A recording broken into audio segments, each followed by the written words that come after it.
UP के हाथरस में प्रशासन ने आखिरकार मीडिया को पीड़ित परिवार से मिलने की इजाजत दे दी है। मीडिया से बातचीत में पीड़िता की भाभी ने पुलिस और प्रशासन के अधिकारियों की घोर लापरवाही, असंवेदनशीलता और निर्लज्जता की पोल खोली है।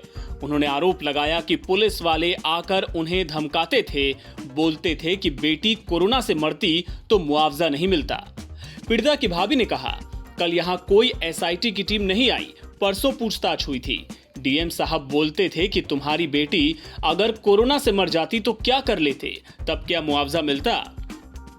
पीड़िता की भाभी ने बताया कि जब हमने शव दिखाने की बात कही तो डीएम ने कहा, क्या आपको पता है कि पोस्टमार्टम के बाद डेड बॉडी का क्या हाल हो जाता है।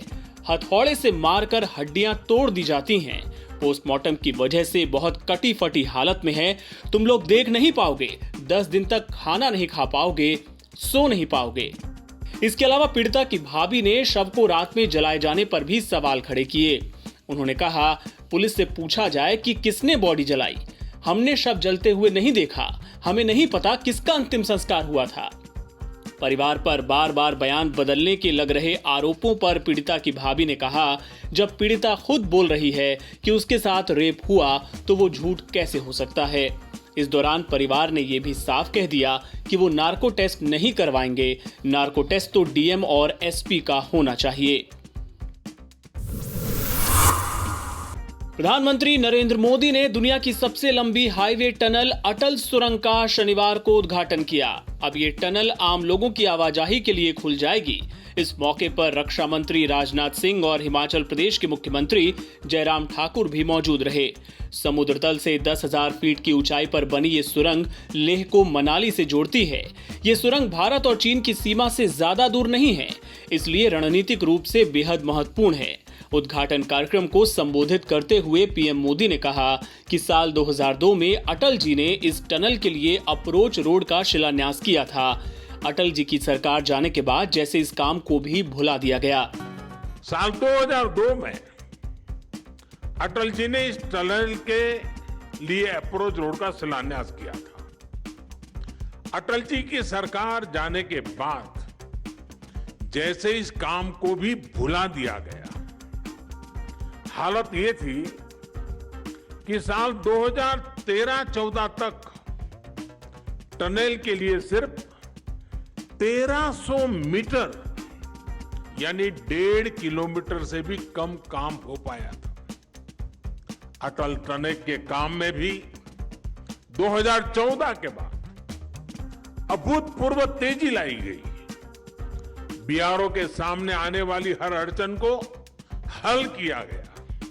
नतीजा ये हुआ कि जहां हर साल पहले 300 मीटर सुरंग बन रही थी, उसकी गति बढ़ाकर 1400 मीटर प्रति वर्ष हो गई। सिर्फ 6 साल में हमने 26 साल का काम पूरा कर लिया। भारत में कोरोना वायरस के इन्फेक्शन का आंकड़ा 64 लाख को पार कर गया है। स्वास्थ्य मंत्रालय ने शनिवार सुबह जो आंकड़े जारी किए हैं, उनके मुताबिक देश में कोरोना संक्रमितों की संख्या 64,73,544 हो गई है। पिछले 24 घंटों में कोरोना के 79,476 नए केस सामने आए। साथ ही इससे थोड़े ही कम यानी 75,628 मरीज ठीक भी हुए। इस दौरान देश में 1,069 कोरोना मरीजों की मौत हो गई, जिससे देश में कोरोना से मरने वालों का आंकड़ा 1 लाख को पार करते हुए 1,08,42 हो गया। अब तक कुल 54,27,706 मरीज ठीक हो चुके हैं, जबकि 9,44,996 एक्टिव केस हैं। रिकवरी रेट की बात करें तो ये मामूली बढ़ोतरी के बाद 83.84% पर पहुंच गया है। पॉजिटिविटी रेट 7.01% है। 2 अक्टूबर को 11,32,675 कोरोना सैंपल टेस्ट किए गए। अभी तक कुल मिलाकर 7,78,50,403 सैंपल टेस्ट किए जा चुके हैं। दुनिया के ज्यादातर देशों में बुखार और सांस लेने में दिक्कत होने को कोरोना वायरस का सबसे आम लक्षण माना जाता है, लेकिन ब्रिटेन के वैज्ञानिकों ने एक शोध के जरिए 2 ऐसे लक्षण बताए हैं जो कोरोना के केस में सबसे विश्वसनीय माने जा सकते हैं। ये दो लक्षण हैं, किसी चीज की गंध महसूस ना होना और स्वाद ना आना। कोरोना का इन्फेक्शन होने पर ये दोनों क्षमताएं धीरे धीरे खत्म हो जाती हैं और ये दोनों ही लक्षण पूरी दुनिया के मरीजों में पाए गए हैं। कोरोना के लक्षणों को लेकर पहली बार किसी देश में ऐसा अध्ययन हुआ है। माना जा रहा है कि इससे कोरोना के इलाज में मदद मिलने की संभावना है। दरअसल बुखार और सांस लेने में दिक्कत कई अन्य बीमारियों के भी लक्षण हो सकते हैं, पर गंध और स्वाद का ना आना कोरोना के पक्के लक्षण हैं। इन दो लक्षणों का पता लगते ही लोग आइसोलेशन में जा सकते हैं और कोरोना टेस्ट करा सकते हैं, जिससे इन्फेक्शन को फैलने से रोकने में मदद मिलेगी। वैज्ञानिकों ने यह शोध 23 अप्रैल से 14 मई के बीच तब किया था जब लंदन में कोरोना वायरस का संक्रमण बहुत तेजी से फैल रहा था।